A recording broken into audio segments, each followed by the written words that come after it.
Selamat siang Ibu dosen dan teman-teman. Kami dari kelompok 5 akan membawakan materi tentang JS Mill dan penurunan ekonomi klasik. Pertama kami akan memperkenalkan diri dengan saya sendiri Mas Rul Ihsan dengan 3 digit NIM terakhir 215 dan rekan saya. Saya Made Bayu Pramana Diksa dengan NIM terakhir 205. Saya Ramadana dengan NIM akhir 210. Saya Ida Bagus Bayu Rama Permana dengan NIM akhir 216. Adapun Saya Kadek topik Permana Dharma Winata, NIM akhir 217. Adapun topik pembahasan yang kami bawa yang pertama itu JS Mill, yang kedua perkembangan pasca Ricardian, yang ketiga JS Mill latar belakang, yang keempat ekonomi milian. Untuk materi pertama akan dibawakan oleh rekan saya.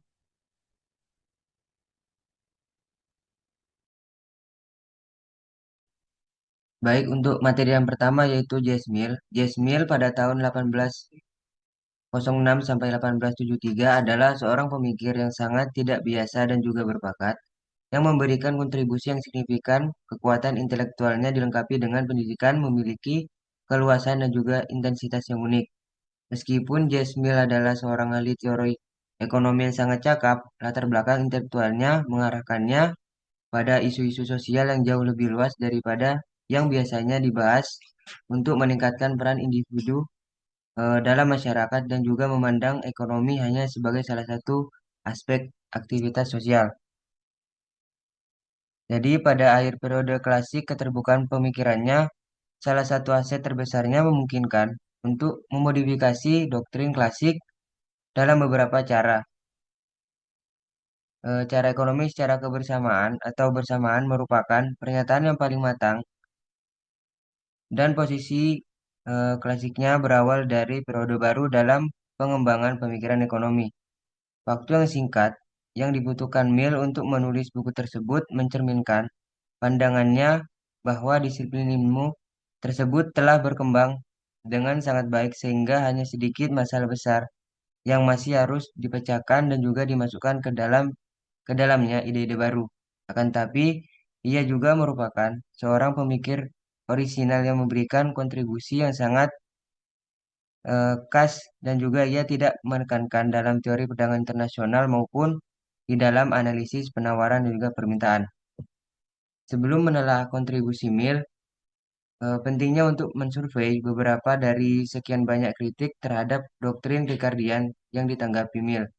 Kritik-kritik ini berasal dari tiga sumber utama, yaitu ada bukti yang semakin kuat tentang perbedaan antara doktrin Ricardian dan juga bukti empiris yang buktikan bahwa ada buktinya yang semakin kuat bahwa pendapatan per kapita real meningkat bukan menurun.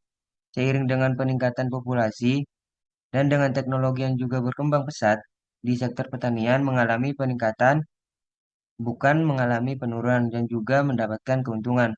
Yang kedua yaitu disiplin ilmu ekonomi menjadi semakin profesional dan juga akibatnya lebih kritis terhadap doktrin yang diterima. Jadi para akademisi mulai meneliti struktur teoritis Ricardo, khususnya teori nilai tenaga kerjanya, dan juga menemukan bahwa pembahasannya tentang permintaan dan juga peran keuntungan dalam penentuan harga yang kurang memadai. Yang ketiga yaitu sejumlah penulis humanis dan juga sosialis yang mengabaikan konten teknis pemikiran ekonomi dalam menyampaikan kritik pedas yang menyerang fondasi ekonomi kapitalis. Hal tersebut sangat berkembang dan juga diwakili oleh struktur teoritis Ricardo. Dengan sejumlah perkembangan pemikiran ekonomi, para penulis ini biasanya mencoba menjelaskan secara lebih eksplisit tentang ruang lingkup dan juga metode ekonomi yang tepat, dan juga mengidentifikasi terdapatnya blok-blok pembangunan utama sistem klasik. Adanya dorongan utama mereka adalah menolak sebagai doktrin populasi Malthus, hasil dari pertanian yang secara historis semakin berkurang.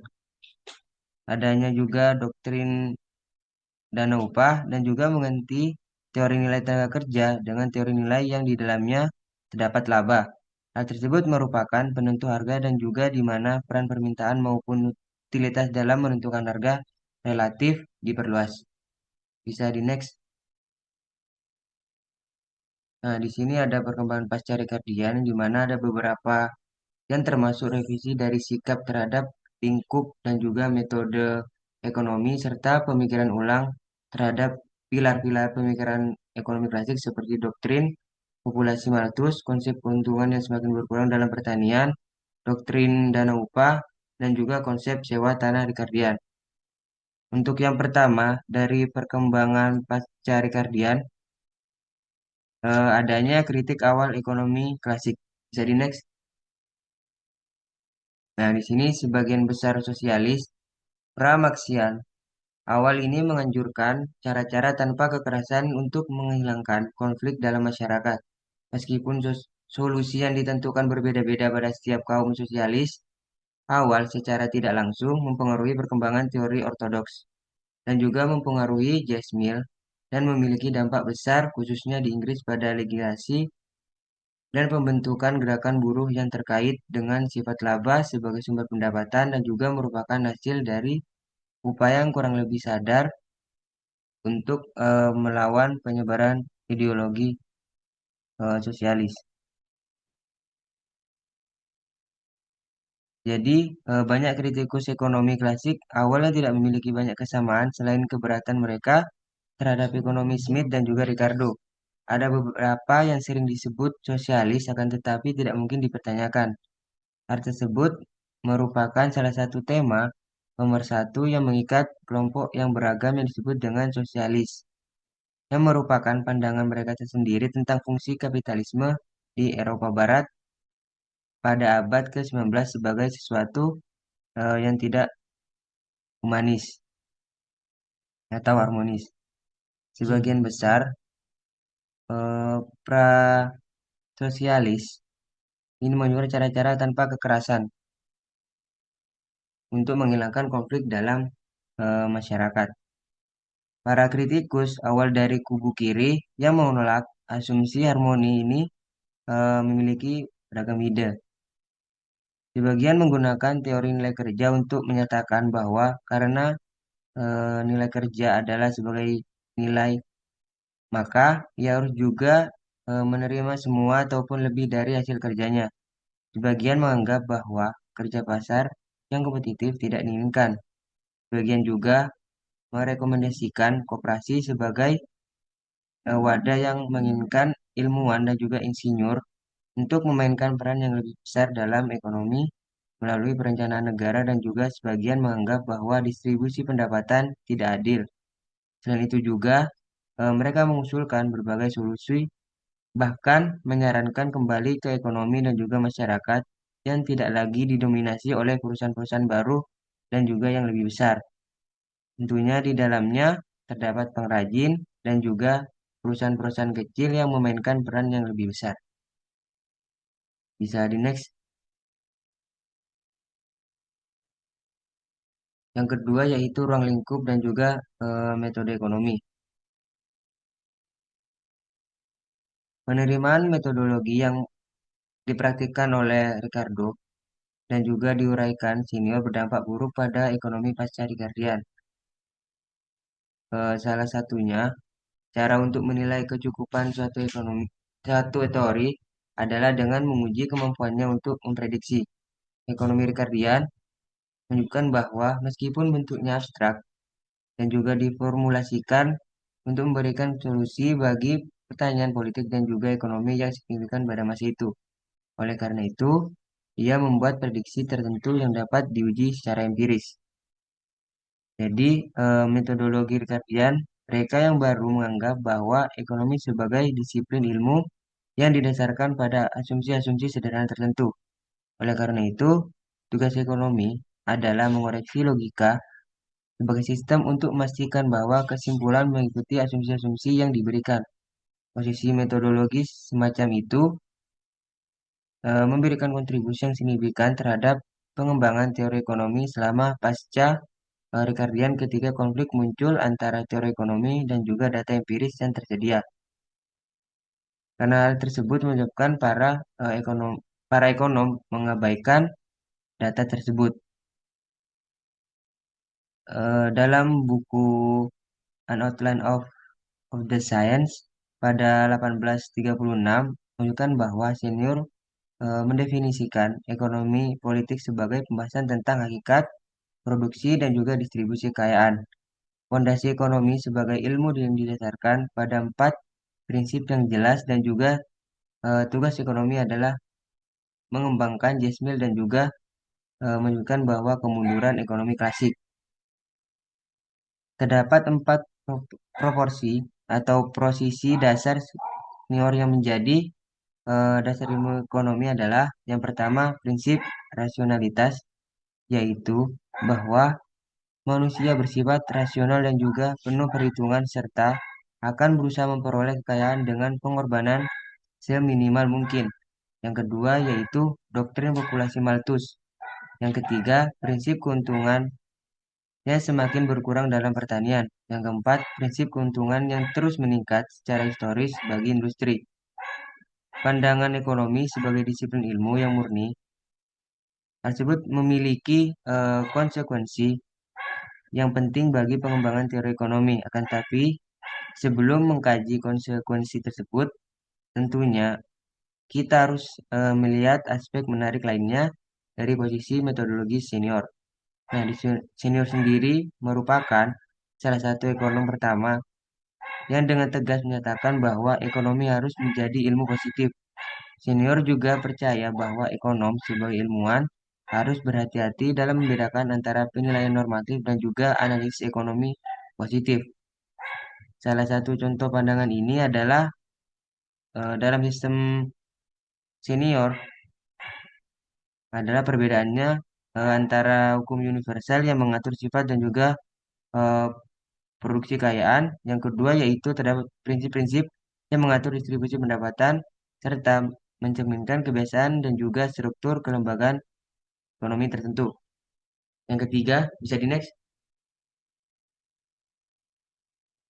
Yang ketiga yaitu teori populasi Malthus, di mana para pada periode setelah penerbitan prinsip-prinsip Ricardo, para ekonom yang sangat peduli dengan masalah populasi mulai menyarankan bahwa satu-satunya cara untuk menghindari konsekuensi mengerikan dari kelebihan populasi yang disarankan oleh teori Malthus adalah bagi keluarga untuk menggunakan beberapa bentuk kontrasepsi. Eh, Kesimpulan ini selalu dinyatakan secara halus karena reaksi keras oleh gereja dan juga masyarakat umum terhadap kontrasepsi. Jadi, menurut Nassau senior adalah contoh khas ekonomi pada masa yang menerima sekaligus menolak teori populasi Malthus. Meskipun ia mencirikan teori ini pada tahun 1836 sebagai salah satu pilar yang mendasarkan ilmu ekonomi, sejak tahun 1829, ia telah menerbitkan korespondensi antara dirinya dan juga Malthus. Dan dengan kebersamaan atau bersama dengan ceramah yang telah ia sampaikan pada tahun sebelumnya. Dalam skema analisis kemudian, teori populasi Malthus merupakan elemen yang penting. Ricardo juga berpendapat bahwa tujuan utama ekonomi adalah menjelaskan kekuatan-kekuatan yang menentukan distribusi pendapatan. Ia juga khususnya tertarik pada kekuatan-kekuatan yang menyebabkan perubahan dalam distribusi pendapatan per kapita dari waktu ke waktu. Dan juga ia telah memecahkan masalah tersebut melalui teori residual distribusi pendapatan. Di sini juga terdapat margin tanpa sewa menentukan sisa sewa output terdiri dari upah dan juga laba. Tingkat upah jangka panjang ditetapkan pada tingkat substansi oleh teori Malthus dan juga oleh karena itu residual dengan sangat mudah dibagi menjadi upah dan juga laba. Dalam keadaan ini, distribusi pendapatan pada suatu titik waktu ataupun perubahan dalam distribusi pendapatan Jasmine dan juga kemunduran ekonomi klasik dari waktu ke waktu tidak dapat ditentukan lagi dalam sistem Ricardian. Untuk materi selanjutnya akan dijelaskan oleh rekan saya.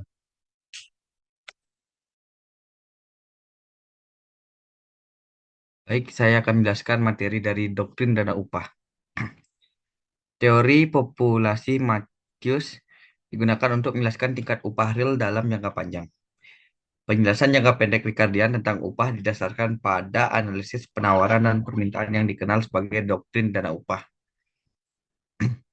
Perlu dicatat bahwa jangka panjang dalam konteks ini berarti minimal 15 tahun.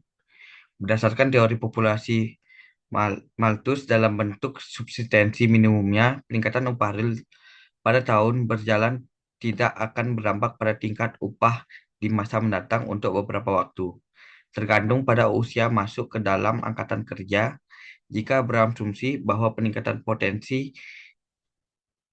populasi terjadi segera ketika upah real naik, pasukan tenaga kerja tidak akan terpengaruh setidaknya selama 14 tahun. Sebagai teori upah jangka pendek, doktrin dana upah hanya menyatakan bahwa tingkat upah bergantung pada penawaran dan permintaan tenaga kerja. Ini sebenarnya bukan jadwal penawaran dan permintaan seperti yang digunakan dalam ekonomi modern. Permintaan tenaga kerja ditetapkan oleh besarnya dana upah, bagian dari modal yang terkumpul untuk membayar tenaga kerja. Mengingat besarnya dana upah, tingkat upah jangka pendek ditentukan dengan membagi jumlah orang di pasar tenaga kerja ke dalam dana upah. Dalam jangka pendek, dana upah ditetapkan jumlahnya, kuantitas tenaga kerja ditetapkan, dan tingkat upah ditentukan secara unik. Baik, selanjutnya ada hasil yang secara historis menurun. Dalam model Ricardian, elemen kunci yang mendasar bagi analisis ekonomi Ricardo dan bagi kesimpulan kebijakan yang mengalir darinya adalah tingkat di mana hasil yang semakin berkurang terjadi di bidang pertanian dibandingkan dengan tingkat peningkatan produktivitas pertanian yang diakibatkan oleh kemajuan teknologi. Ricardo berpendapat bahwa dengan jumlah lahan yang tetap, produk marginal dari dosis tambahan modal dan tenaga kerja akan menurun seiring dengan perluasan margin. Peningkatan teknologi dalam pertanian dapat saja mengimbangi, gagal mengimbangi, atau lebih dari sekedar mengimbangi keuntungan yang menurun dalam jangka pendek. Oleh karena itu, dalam jangka panjang ada kemungkinan untuk memiliki keuntungan yang konstan, menurun, atau meningkat dalam pertanian. Ricardo dan sebagian besar penulis pada periode pasca Ricardian percaya bahwa perkembangan teknologi tidak akan mengimbangi keuntungan yang menurun dalam jangka pendek, dan karena itu meramalkan keuntungan yang menurun secara historis. Namun masalahnya bukan teoritis tetapi empiris. Materi selanjutnya yaitu jalan yang tidak diambil, Charles Babbage, dan peningkatan keuntungan. Ekonomi di sekitarnya semakin menjadi salah satu produksi skala besar dengan menggunakan teknologi baru, mesin yang digerakkan oleh mesin uap, mengubah sifat produksi dan masyarakat, mendorong biaya produksi jauh lebih rendah daripada yang sebelumnya dianggap mungkin. Karya seorang penulis membahas perubahan ini dan mengembangkan analisis ekonomi yang berfokus pada teknologi baru itu. Ekonomi itu adalah Charles Babbage. Babbage dikenal sebagai penemu kalkulator mekanis yang menjadi dasar komputer modern. Namun ia juga seorang pengamat ekonomi yang jeli dan menulis buku yang menjelaskan sifat dan implikasi produksi massal jauh lebih baik daripada karya Ricardo. Karya Babbage telah dibahas oleh pakar teknologi dan ekonomi Nathan Rosenberg yang menunjukkan bahwa Babbage menangkap penghematan biaya yang dapat dicapai melalui tindakan berulang dan produksi massal dan melihat bahwa peningkatan keuntungan akan menjadi kekuatan pendorong dalam industri. Selanjutnya ada materi teori keuntungan bunga. Dua aspek lain dari teori keuntungan Ricardian perlu diteliti sebelum kita beralih pernyataan J.S. Mill tentang posisi klasik. Yang pertama itu kegagalan teoritis teori nilai Ricardo, dan yang kedua penggunaannya oleh beberapa pihak untuk mengkritik distribusi pendapatan yang berlaku. Setelah bergulat cukup lama dengan peran keuntungan dalam teori nilainya, Ricardo menyimpulkan bahwa perubahan dalam tingkat keuntungan memainkan peran yang tidak signifikan dalam menjelaskan perubahan harga relatif dari waktu ke waktu. Dalam ilmu ekonomi klasik, tidak ada perbedaan antara laba dan bunga. Senior berusaha mengembangkan teori bunga yang merupakan pendahulu teori Pewarkian yang dikembangkan menjelang akhir abad ke-19. Senior sebenarnya hanya mengembangkan sebagian dari teori bunga, karena pembahasannya hanya membahas sisi penawaran dengan tetap mempertahankan klasik. Ia hanya meneliti kekuatan yang menentukan kurva penawaran tabungan, sedangkan teori bunga juga harus memperhitungkan permintaan investasi. Sebagai argumen terhadap kaum sosialis, teori bunga pantang senior memiliki beberapa kelemahan. Ia menyatakan bahwa kurva penawaran tabungan bersifat elastis sempurna atau horizontal dan bahwa biaya rasa sakit atau disitualitas yang dikeluarkan dalam menabung adalah sama bagi orang kaya dan orang miskin. Baik, selanjutnya ada materi dari J.S. Mill latar belakang. Yang pertama itu ada pendekatan Mill terhadap ekonomi. Dipengaruhi oleh gagasan Conte, Mill menganggap ilmu ekonomi hanya sebagai bagian dari studi yang jauh lebih luas tentang manusia. Ekonomi tersebut menganggap manusia ekonomi abstrak yang sepenuhnya dimotivasi oleh keinginan untuk memiliki kekayaan. Namun Mill menyadari bahwa meskipun abstraksi ini menghasilkan beberapa kesimpulan yang berguna, pada akhirnya harus diintegrasikan ke dalam model manusia yang lebih kompleks dalam aktivitas sosial mereka. Keterbukaan pikiran Mill, keluasan pengetahuan dan kepedulian sosialnya mendorongnya untuk mengembangkan analisis ekonomi pada tingkat yang jauh lebih luas daripada yang dilakukan Ricardo. Mill berpendapat bahwa kontribusinya yang paling penting bagi pemilikan ekonomi adalah pembedaan antara hukum produksi dan hukum distribusi. Hukum produksi menurut Mill adalah hukum alam, seperti hukum gravitasi yang tidak dapat diubah oleh kemauan manusia atau pengaturan kelembagaan. Namun hukum distribusi tidak tetap. Hukum-hukum tersebut terutama dihasilkan dari pengaturan sosial dan kelembagaan tertentu. Mill bereaksi keras terhadap cara teori ortodoks klasik digunakan. Ekonomi klasik digunakan untuk menunjukkan bahwa distribusi pendapatan ditentukan oleh hukum-hukum yang tetap dan tidak dapat diubah, sebagaimana halnya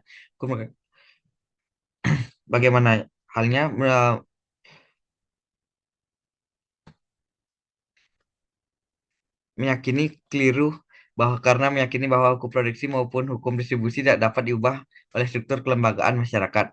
Menurut Mill, hukum produksi misalnya prinsip keuntungan yang semakin berkurang dalam pertanian bersifat tetap, tetapi distribusi pendapatan pribadi dapat berubah karena intervensi sosial. Baik, untuk selanjutnya akan dijelaskan oleh teman saya.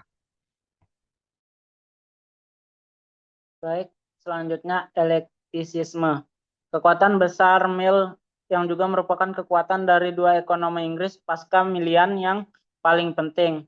Marshall dan Keynes adalah elektisismenya yang terwujud dalam banyak cara dalam keengganannya untuk menerima teori ekonom Ricardo dan pengikutnya tanpa berpikir kritis. Dalam metodologi yang dominan beraliran Smithian, dalam penerimaan perdagangan Comte, bahwa aktivitas ekonomi harus dipelajari dalam konteks yang lebih luas dari semua aktivitas sosial manusia. Dalam pengakuan utang budinya kepada kaum sosialis Prancis dan Harriet Taylor, dalam perhatiannya terhadap filsafat sosial dan dalam pembedaannya antara hukum produksi dan hukum distribusi. Yang kedua, pengaruh Jeremy Bentham. Pengaruh terpenting pada upaya J.S. Mill dan orang-orang sezamannya untuk menyatukan teori dan kebijakan adalah karya orang Inggris, yaitu Jeremy Bentham.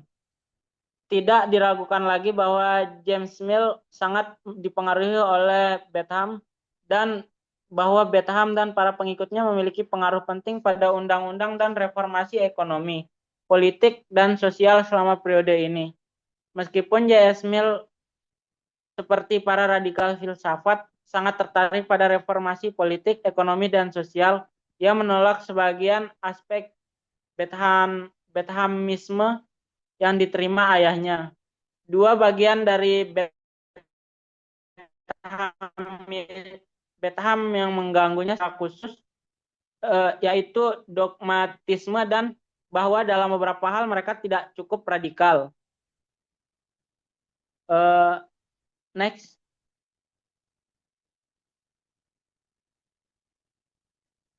Selanjutnya, laissez-faire, intervensi atau sosialisme. Elektisisme Mill dalam teori ekonomi terbawa ke pandangan tentang kebijakan ekonomi dan sosial. Tulisannya merupakan campuran pendapat yang aneh sehingga ia menentang klasifikasi sebagai pendukung laissez-faire, intervensi, atau bahkan sosialisme. Mungkin cara terbaik untuk mengkarakterisasi pemikir yang halus dan kompleks seperti Mill adalah dengan mengatakan bahwa dalam hal kebijakan publik, ia mewakili titik tengah antara liberalisme klasik dan sosialisme. Namun ia membedakan antara sosialis revolusioner dan sosialis filosofis. Pandangannya sendiri lebih erat kaitannya dengan yang terakhir, perbedaan antara sosialis kiri revolusioner dan kanan evolusioner terkait strategi untuk mencapai sosialisme. Preferensi Mill pada posisi evolusioner sosialis kanan didasarkan pada konsep masyarakat yang baik. Mill menolak pandangan sosialis bahwa kepemilikan pribadi dan persaingan adalah penyebab utama masalah sosial. Ia sejak tradisi dari Aret hingga teori ortodok modern yang melihat persaingan sebagai hal bermanfaat meskipun dapat menyebabkan dampak negatif sementara pada beberapa kelas pekerja. Namun pandangan ini bertentangan dengan dukungan Mill terhadap serikat pekerja dan upaya memperbaiki posisi buruh menggunakan kekuatan monopoli yang menyebabkan inkonsistensi dalam posisinya. Selanjutnya, keadaan stasioner yang berbeda. Elektisisme Mill dan humanisme yang dibawanya ke dalam ilmu ekonomi tidak tercermin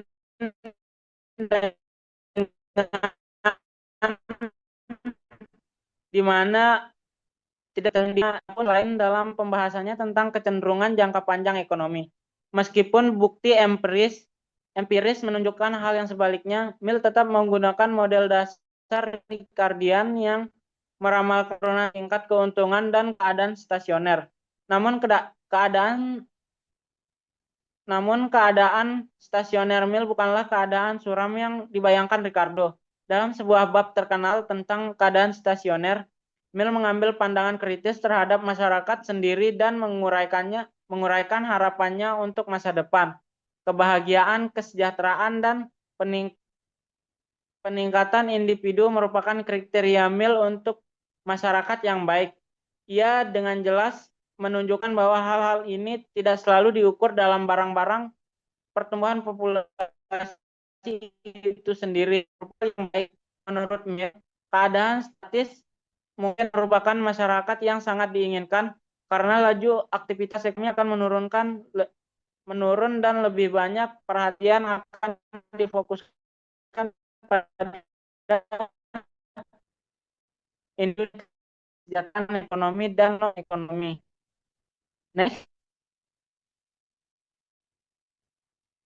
Next.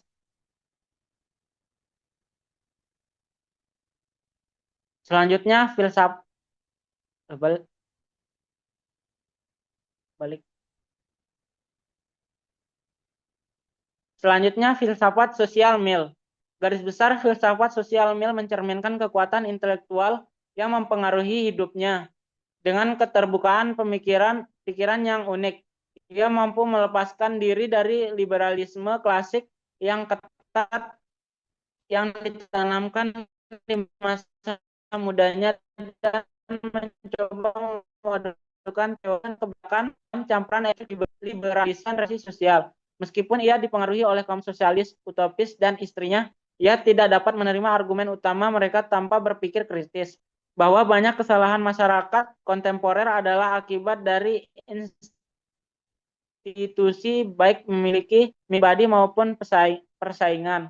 Mill khawatir kualitas hidup dan ia menemukan banyak hal dalam ekonomi yang materialistis dan berorientasi pada pertumbuhan yang mengubah orang dari pemenuh diri peningkatan ke yang lebih rendah. Ia menerima analisis Ricardian tentang kecenderungan ekonomi jangka panjang untuk menghasilkan keadaan yang stasioner. Tetapi dengan humanisme optimisnya ia meramalkan masyarakat baru yang lebih baik yang tidak berorientasi pada pengajaran.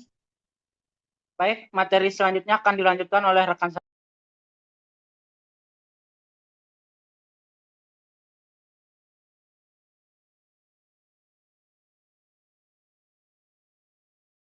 Baik, materi selanjutnya ada ekonomi milian.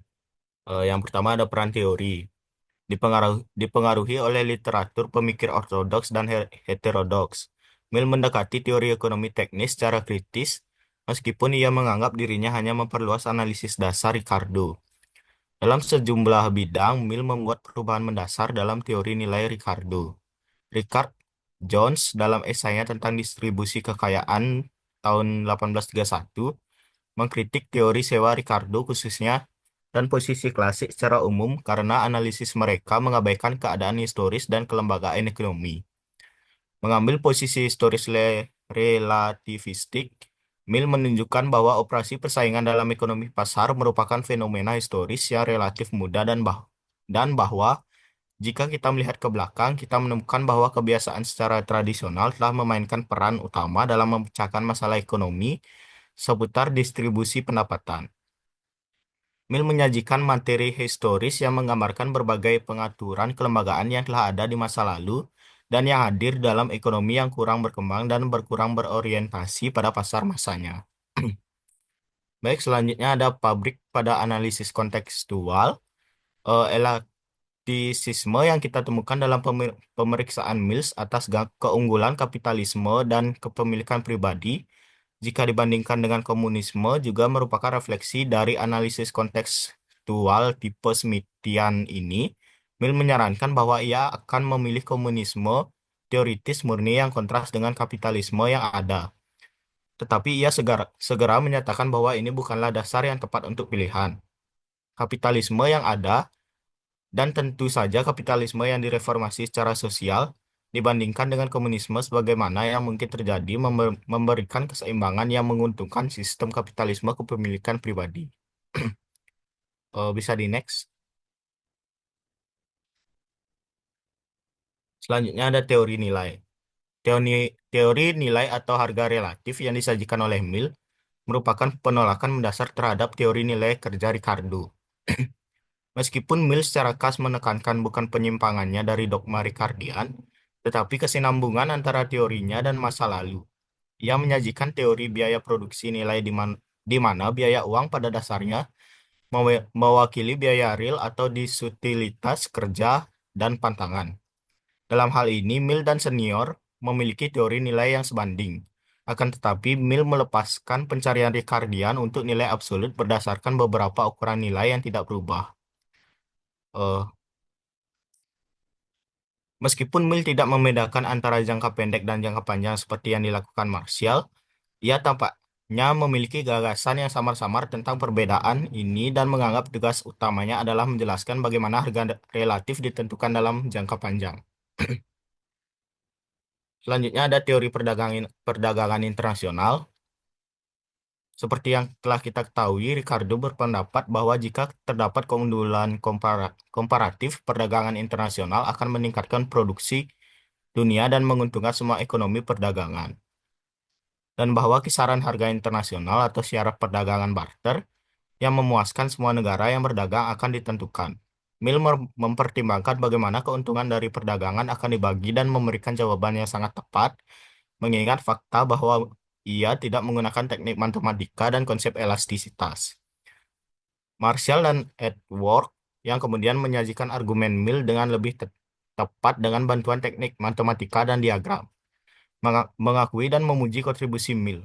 Mill menyimpulkan bahwa perdagangan akan bergantung pada permintaan produk impor oleh kedua negara. Jika dalam contoh yang baru saja dikutip, permintaan Inggris untuk anggur impor jauh lebih besar daripada permintaan Portugal untuk kain Inggris. Syarat barter dan keuntungan dari perdagangan akan menguntungkan Portugal. Harga internasional akan mendekati 2 galon anggur untuk 1 yard kain. Portugal tidak perlu mengorbankan banyak anggur untuk mendapatkan kain. Kekuatan relatif dari permintaan impor akan bergantung pada kecenderungan dan keadaan konsumen di kedua belah pihak. dan harga internasional atau syarat perdagangan akan menjadi nilai sedemikian rupa sehingga jumlah yang dibutuhkan oleh setiap negara dari barang-barang yang diimpornya dari negara tetangganya akan cukup untuk membayar satu sama lain. Ia juga menganalisis pengaruh tarif terhadap ketentuan perdagangan, menunjukkan bagaimana perubahan harga dan pendapatan menghasilkan keseimbangan perdagangan antar negara, dan menunjukkan penyesuaian dalam perdagangan yang disebabkan oleh pembayaran transfer sepihak antar negara. Hampir 100 tahun setelah Mill, perubahan besar dalam teori klasik perdagangan internasional dilakukan oleh Ohlin dan Keynes. Baik, untuk materi selanjutnya akan dilanjutkan oleh teman saya. Baik, selanjutnya yaitu teori moneter Mill dan kelebihan pasokan. Hukum Say ditinjau kembali. Dari prinsip-prinsipnya, Mill itu membela hukum Say untuk melawan argumen dari banyak under consumption bahwa ekonomi itu akan lebih baik jika orang kaya menabung lebih sedikit dan menghabiskan lebih banyak uang konsumsi yang tidak produktif. Pembelaannya tidak disamai sampai abad ke-20. Mill itu mengakui bahwa mungkin ada pasokan komoditas individual yang berlebihan karena pasar bereaksi terhadap perubahan kondisi penawaran dan juga permintaan. Tetapi ia juga berpendapat bahwa tidak logis untuk membawa analisis ini ke dalam ekonomi makro dan menyimpulkan bahwa kelebihan pasokan untuk semua komoditas dapat terjadi secara permanen. Dalam pembelaannya terhadap hukum Say, Mill itu membedakan tiga kemungkinan ekonomi. Yang pertama itu ekonomi barter, yang kedua itu ekonomi di mana uang adalah komoditas dan tidak ada kredit, dan yang ketiga itu ekonomi di mana uang kredit itu ada.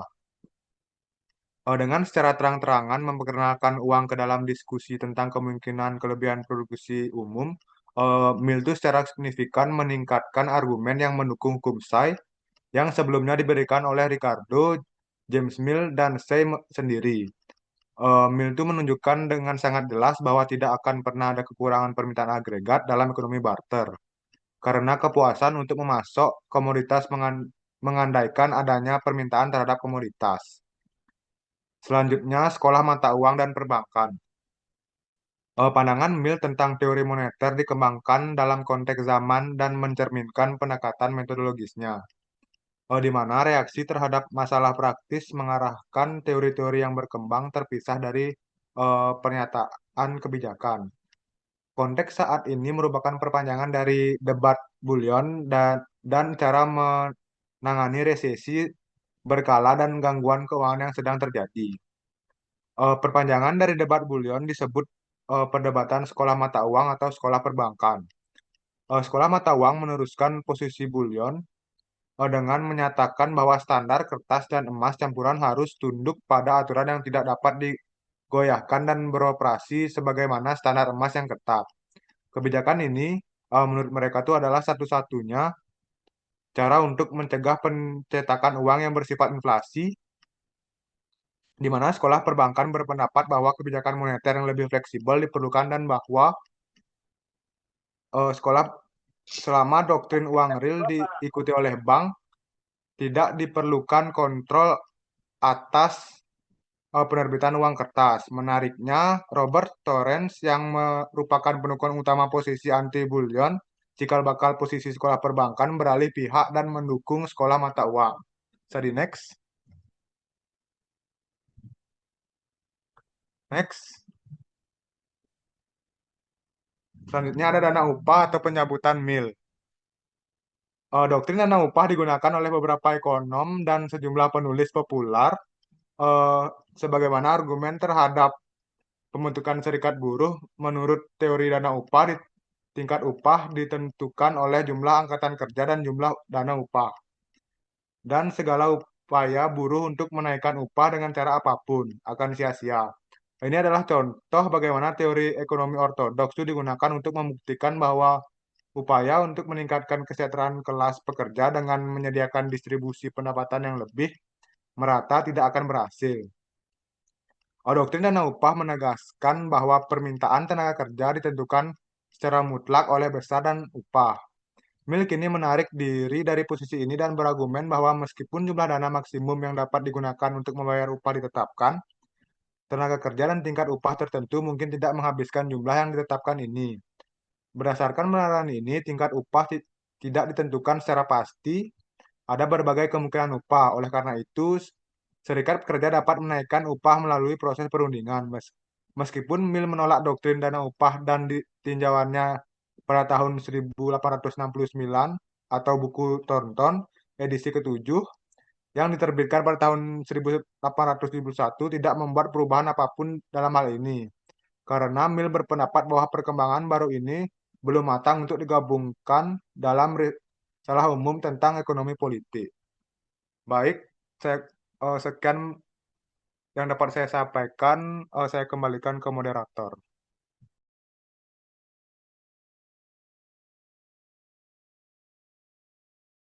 Baik, sekian presentasi dari kelompok kami. Mungkin bagi teman-teman yang memiliki pertanyaan bisa dikirim di kolom komentar. Saya akhiri dengan mohon maaf jika terdapat kesalahan kata. Saya akhiri dengan selamat siang dan terima kasih.